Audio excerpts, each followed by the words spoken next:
Comment régler en 20 minutes un problème qui dure depuis 10, 20 ou même plus de 30 ans? Un indice, ceux qui l'ont essayé ont tous vu la lumière. Non, il n'y a rien d'ésotérique là-dedans. La lumière en question, c'est le laser, utilisé pour corriger la myopie.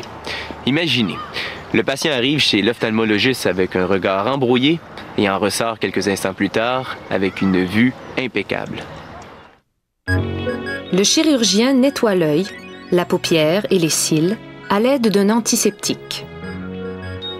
Quelques gouttes anesthésiques gèleront le tout. Il agrandit la paupière à l'aide d'un spéculum, puis rince l'œil avec une solution saline. Les gouttes ont déjà fait leur effet. Le patient ne ressent donc rien.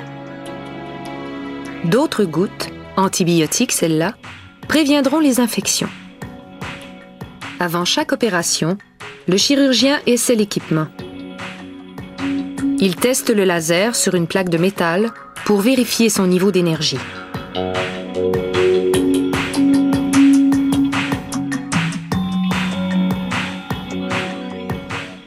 Un peu plus de gouttes anesthésiques. Puis une vérification du microkératome, l'appareil qui soulèvera une très mince couche de la surface de l'œil. Cet instrument à ultrasons mesure la cornée du patient. Celle-ci doit être assez épaisse pour pouvoir être sculptée sans danger. Cette fois, le spéculum maintiendra la paupière ouverte pour de bon, car on est prêt à commencer l'opération.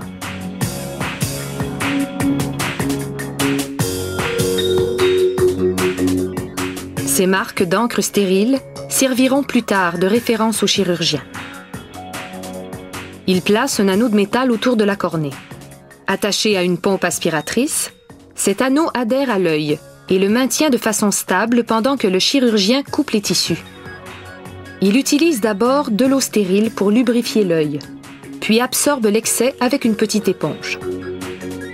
Il prend ensuite le microkératome et le glisse dans les rainures de l'anneau de métal. En quelques secondes, l'appareil se déplace d'un côté à l'autre de l'œil à la manière d'un rabot. Mais les morceaux de bois sont remplacés par une mince tranche de tissu oculaire.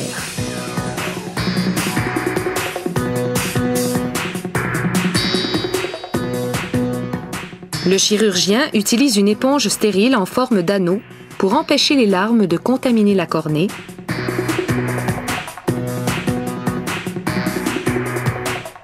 Puis, il expose cette dernière en rabattant la tranche de tissu.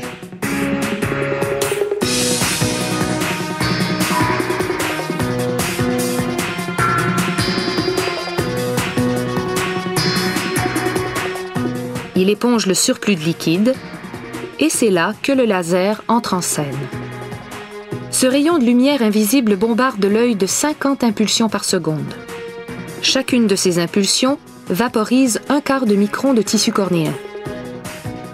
Pas question de procéder à l'aveuglette. Le laser a été programmé à l'avance, par ordinateur, afin de reformer à la perfection la cornée de la plupart des patients. En moins d'1 minute, le travail est complété. Grâce aux petites marques tracées plus tôt, le chirurgien rabat la tranche de cornée exactement là où elle était. Il doit être extrêmement précis, car sinon, le patient aura une vision altérée.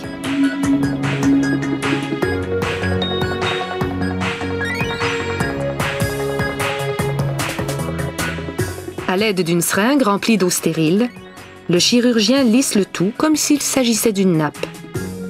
Il enlève ensuite l'éponge.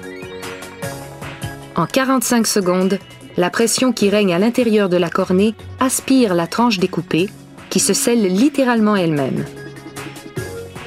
Le chirurgien traque le moindre surplus d'eau, puis il applique des gouttes antibiotiques comme mesure préventive.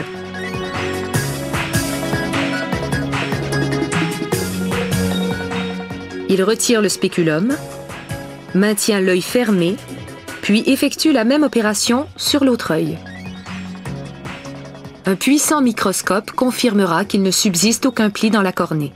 Le patient portera tout de même des écrans protecteurs jusqu'au lendemain et toutes les nuits durant 1 semaine.